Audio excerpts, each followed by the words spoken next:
Hello ladies and gentlemen. Today we're going to go over 3 pieces of brief news. I'm going to go over a video that PPCIAN released about self-storage REITs, and finally I'm going to go over some other REITs and an options play that I think is a very value-added opportunity that nobody else is talking about on YouTube or anywhere else. Stay tuned. Number 1, quick news, Beyond Meat. What do I think of that stock? I think it's a very good opportunity. I can't give you a price target. You can do whatever you want. I would go ahead and get into it. It can go up and down. It's very volatile. Just like Tesla, it's going to be a wild beast. If you can't handle a wild beast, find an ETF that can help you out with that. Number 2, what do I think about the very good food company? I'm a fan of Robinhood. If you don't have very good food company on Robinhood, I'm not going to it. I can get it on other platforms that I have, but I'm not going to it. I don't care. I don't want to be in there. Let it get up to $5 and then I'll get it. I'll write very good food company from $5 to $20, from $5 to $40, from $5 to $100. But if it's below $5, I'm not interested. Thank you. Number 3, this is towards Elon Musk. Everybody's talked about the Elon Musk coronavirus tests. I don't care about that. Everyone's mentioned the same topics, same points. I don't care about that. Elon Musk, I hope you get well. Jeremy Financial Education, I hope you get well. My point here is, if everybody was to be graded the same as to how they will recover from the coronavirus, if it was a flat, even plane, Elon Musk would be at a higher chance of having a more negative impact. For one and one reason only. That one reason is because I believe Elon Musk would be a little bit more selective about what drugs he takes to cure the virus. President Trump, they pumped everything into him. That's fine, whatever. Save the president. Elon Musk, I don't think he's willing to take whatever they want to pump into him. I think he's going to be a little bit more selective. I think that's a good thing, but it does increase the chance of him having a slightly more negative outcome. Food for thought. Part 2 of this video, PPCIAN's video about self-storage REITs. I want to go over 2 good things and 2 bad things about the self-storage REITs, and I'm not going to cover anything that he already talked about. He put out a very good video. It's linked down below. Go ahead and check it out, and it's a very long video. I think it's about 30 minutes or so. So you'll enjoy it. He goes over some great points. I think there may be an opportunity if you want to go ahead and take a look at those. One good thing is they're stable. Second good thing is they're reliable for now. One bad thing is that there are negative trends. For example, the minimalist movement is growing. The tiny house movement is growing, which means people are not necessarily wanting to store their things. This is a generational thing. So when a certain generation gets to a point, then you're going to see this impact in these storage unit areas. People are not going to necessarily want to store their stuff.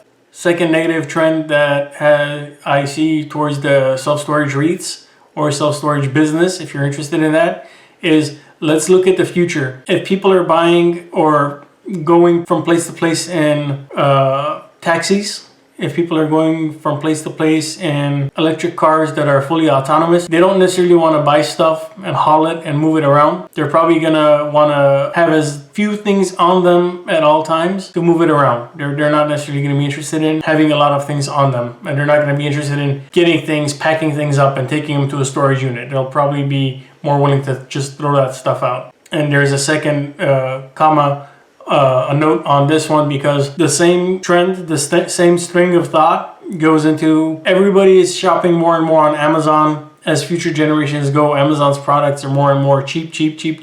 I hear a bird. So people are gonna throw away their things. They're not gonna put them in self-storage. It's gonna be junk. Nobody is gonna want to throw it. Waste management, landfills, they'll probably be doing a lot better. Maybe recycling will be doing better, but that is also a threat that's hidden, that's an underlying current for the self-storage business. So as long as you know these, go ahead and watch PPCIAN's video down below.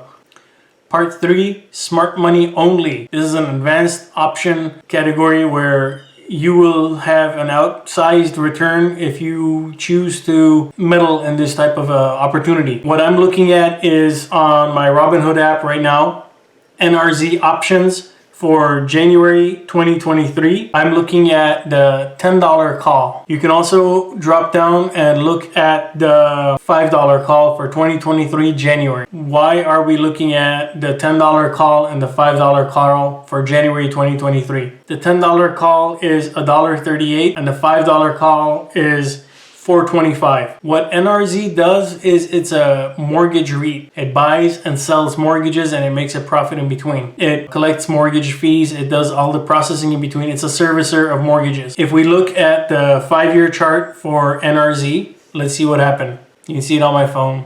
It's basically down. Sorry about the glare. So why are we looking at these? If you spend $425 for 100 shares of NRZ in 2023, if NRZ hasn't gone bankrupt, it's not going bankrupt. People still have mortgages. People still need to service these mortgages. What you're going to have is a recovery in the mortgage sector as interest rates do eventually get pushed up and they have more opportunities for profit. When they have more opportunities for profit, their dividends are going to go up and their stock price is going to go up to match the dividends. If you go back to before this pandemic, they were paying a 50-cent dividend and this was quarterly, so a $2 dividend on a $20 stock. That is huge dividend on a very low price stock. And this is how REITs work. This is how this specific REIT works. I love NRZ. It's a huge payout and it does fantastic. So you're paying $425 to reserve the option in 2023 to buy this stock at $5 when the stock price might be at $15. So basically you're tripling your money, and when you do buy in, because the stock price has gone up, most likely its dividends have gone up. And in the meantime, you only had to pay a premium of $4.25. So you're getting the stock really at the price of $9.25 when it's gonna be a $15 stock. The next stock I wanted to go over is IVR. It's exactly the same thing what NRZ is, except it's from Investco. It's much less popular. I've been on their investment calls. They hardly get any questions. Let's take a quick look at them here. Sorry, I know there's all this other junk and stuff going on in the background, but you can see it's fallen off a cliff. It's very much so fallen off a cliff. It was also a $15 stock and its options are even cheaper and the opportunity for improvement on this one is even greater. If you wanted to buy IVR in 2023 for $3 a share, for $300, you're going to control 100 shares of this company. And trust me, in 2023, this company will be improving its business. The share price might be $10 at this point. You're only going to be paying 75 cents. That means $75 for the opportunity to reserve the $3 price. So for $3.75, you get to buy 100 shares of this company that's now going to be paying a much higher dividend. Currently, IVR is paying a very low dividend and it is not necessarily something I would recommend buying, but it has an opportunity to return to its former glory. This used to be a $15, $16 stock. I can see it being a $10 stock or a $12, $14, $15 stock, maybe not going up to the $20 marker, but it can definitely recover significantly. Next stock we're looking at is MFA. It has also fallen off of a cliff. MFA is traditionally a $6 stock, a $7 stock. It is currently in the $3.30 range. This one also has options. MFA has recovered much more than NRZ and IVR in the most recent history. I also see that MFA's options are more expensive, so I wouldn't buy into those. I am currently not holding MFA myself.